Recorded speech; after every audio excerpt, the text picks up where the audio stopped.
নমস্কাৰ সকলোকে স্বাগতম জনাইছো আসাম কেৰিয়াৰ পইণ্ট ইউটিউব চেনেলৰ অন্য এটা নতুন ভিডিঅ লৈ আশা কৰিছো আপোনালোক সকলোৱে ভালে আছে আৰু আপোনালোকৰ আগন্তুক পৰীক্ষাৰ বাবে ভালদৰে প্ৰস্তুতি চলাই আছে বন্ধুসকল আজিৰ ভিডিঅ'টিত আমি আপোনালোকৰ আগন্তুক অনুষ্ঠিত হ'ব লগা এডিআৰই গ্ৰেড 3 গ্ৰেড 4 বা আসাম পুলিচৰ যিকোনো ধৰণৰ পৰীক্ষাৰ বাবে প্ৰয়োজন হোৱা কৈ 40টা অতিকৈ গুৰুত্বপূৰ্ণ প্ৰশ্ন আলোচনা কৰিম এই 40টা প্ৰশ্নৰ ভিতৰত আপোনালোকে কিমানটা প্ৰশ্ন শুদ্ধ কৰিব পাৰে আমাক হেকত কমেন্টত জনাই দিব তো বলক এতিয়া আমি প্ৰশ্নসমূহ আলোচনা কৰো আজি ভিডিঅ প্ৰথম প্ৰশ্নটো হৈছে who was the first Muslim to invade India ভাৰত আক্ৰমণ কৰা প্ৰথম মুছলমান কোন আছিল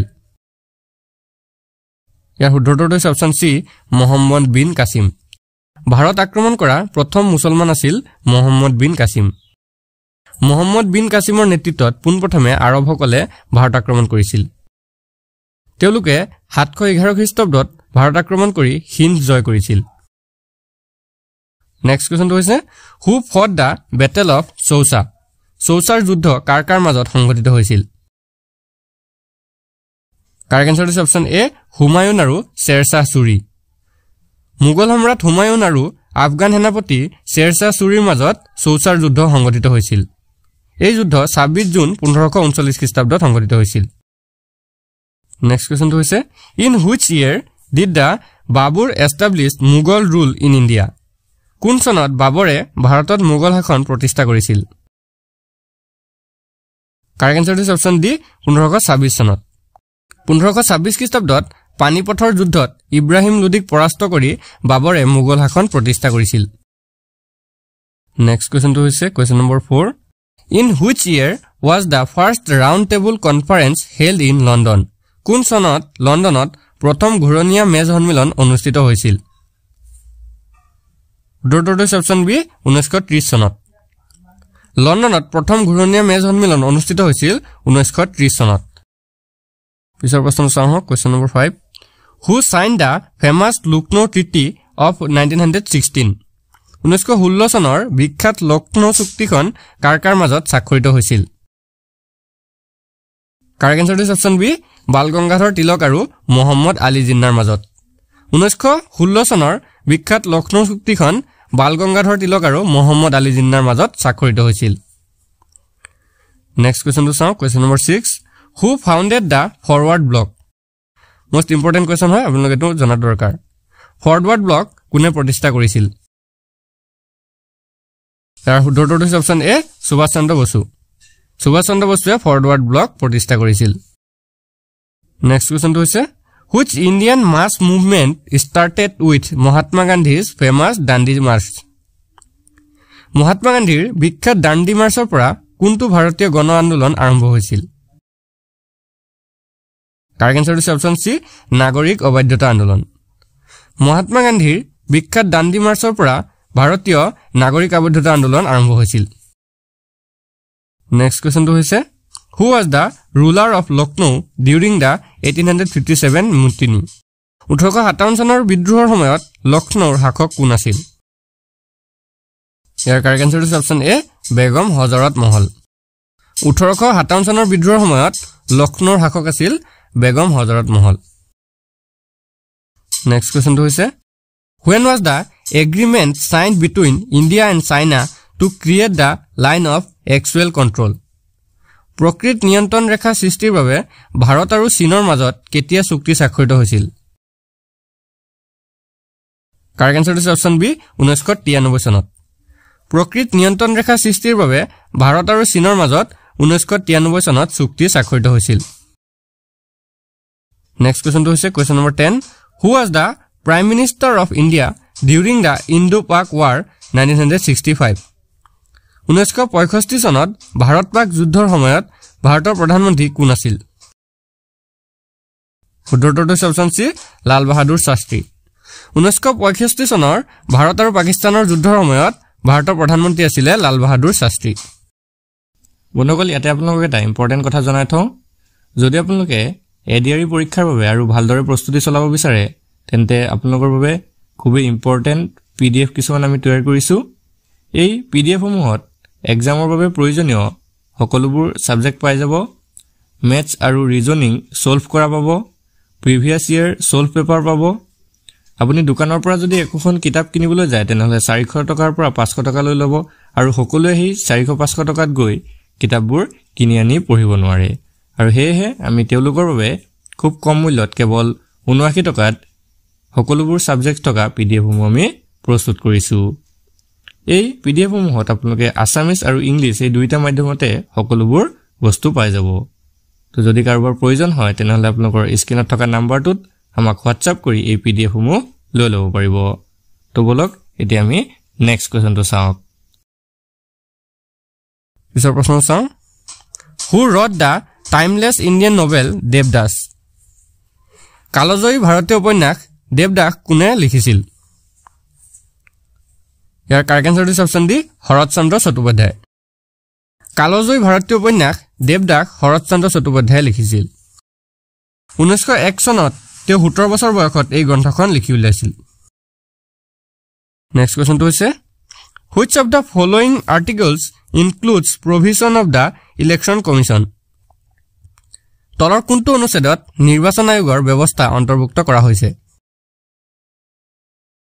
কাৰেক্ট আনসাৰটো অপচন এ আৰ্টিকল 324 324 অনুচ্ছেদত ভাৰতীয় নিৰ্বাচন আয়োগৰ ব্যৱস্থা অন্তৰ্ভুক্ত কৰা হৈছে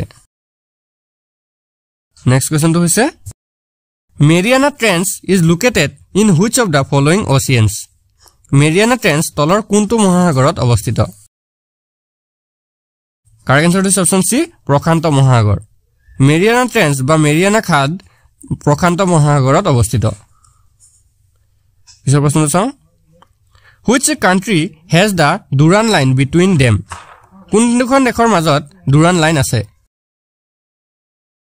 কাৰেক্ট আনসাৰটো অপচন এ পাকিস্তান আৰু আফগানিস্তান পাকিস্তান আৰু আফগানিস্তানৰ মাজত Durand ৰেখা আছে নেক্সট কোৱেশ্চনটো হৈছে Which of the following crops is an example of kharif crop তলৰ কোনটো শস্য খাৰিফ শস্যৰ উদাহৰণ কাৰেক্ট আনসাৰটো অপচন বি কপাহ কপাহ হৈছে এবিধ খাৰিফ শস্যৰ উদাহৰণ বন্ধুসকল আপোনালোকে মনত ৰাখি থব বাৰিষা কালত যিবোৰ শস্য হিচা হয় সেইবোৰক খাৰিফ শস্য বুলি কোৱা হয় নেক্সট কোৱেশ্চনটো হৈছে Where is Pakyong Airport located Pakyong বিমানবন্দৰ ক'ত অৱস্থিত উত্তৰটো হৈছে অপচন এ সিকিম সিকিমত Pakyong বিমানবন্দৰ অৱস্থিত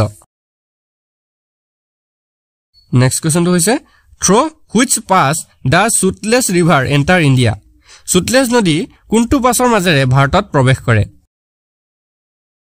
উত্তৰটো হৈছে অপচন ডি শিপকিলা পাছ Sutlej নদী শিপকিলা পাছৰ মাজেৰে ভাৰতত প্ৰৱেশ কৰে নেক্সট কোৱেশ্চনটো হৈছে Which of the following dams is located in Karnataka তলৰ কোনটো বান্ধ কৰ্ণাটকত অৱস্থিত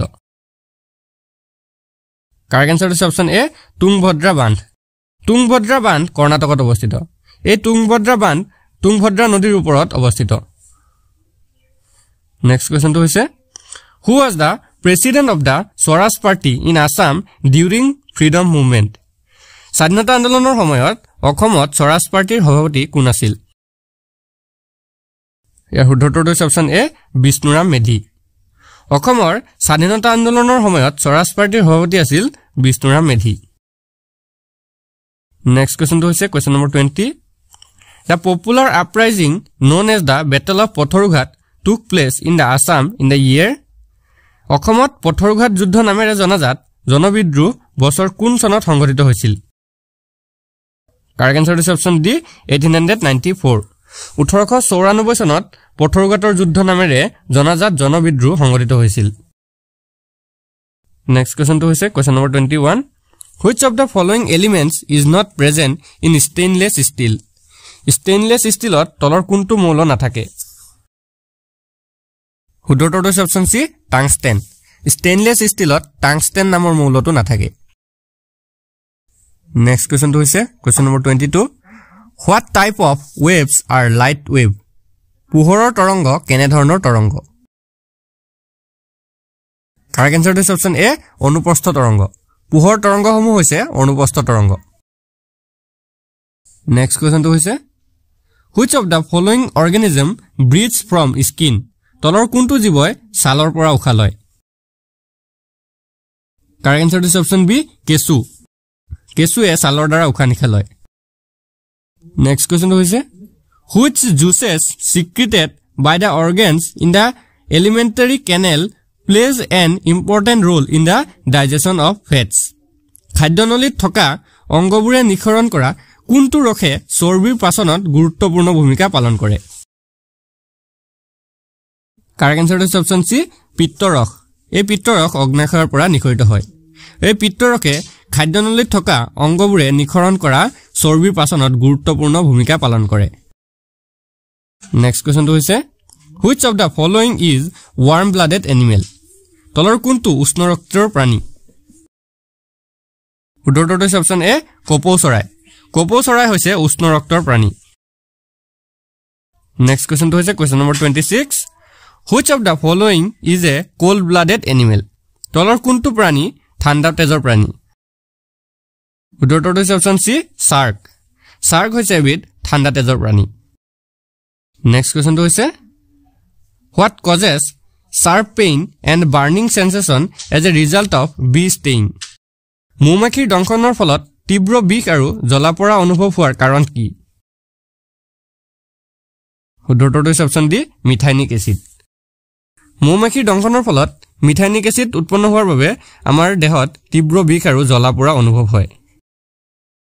নেক্সট কোৱেশ্চনটো হৈছে which of the following disease is not related to mosquito?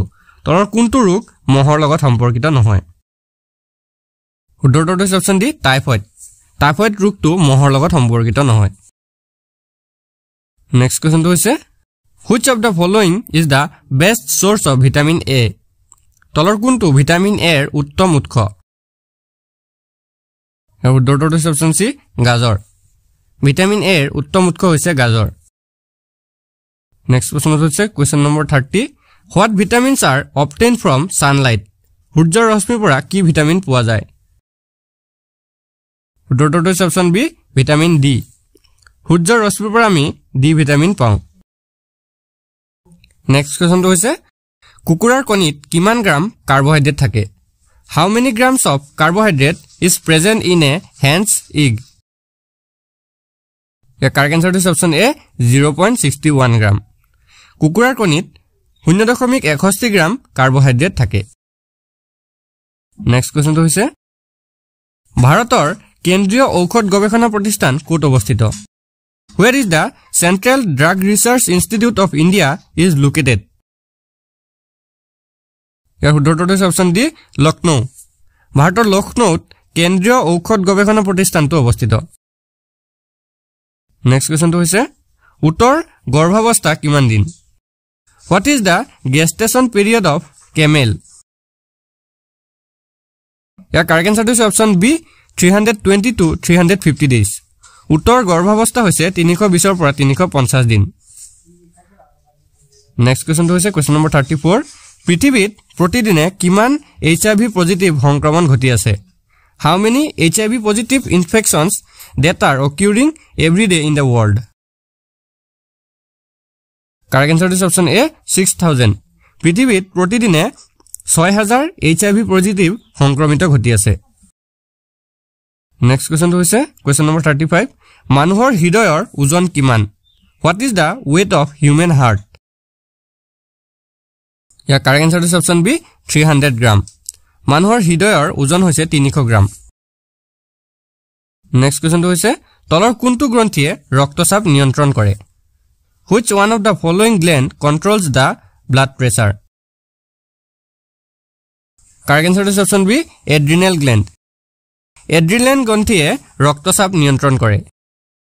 Next কোৱেশ্চনটো হৈছে মানৱ শৰীৰৰ কোনটো অংগত লিম্ফোচাইট কোষ গঠন হয়? In which organ of the human body are the lymphocyte cell formed?